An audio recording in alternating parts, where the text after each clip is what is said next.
ญาตหยิบเพลงจากศิลปินชาวจีนมาร้องนะครับเพลงนี้ชอบ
น้องโมลาคามาลาโลเย่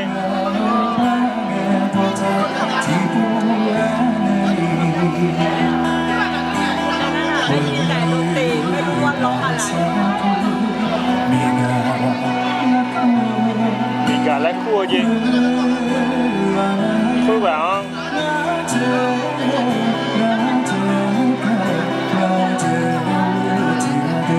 งานเด็กงานเด็กว่าจีเดียวเย่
ขอบคุณมากครับผมคือเราไม่ได้สำหรับวันนี้ก็รู้สึก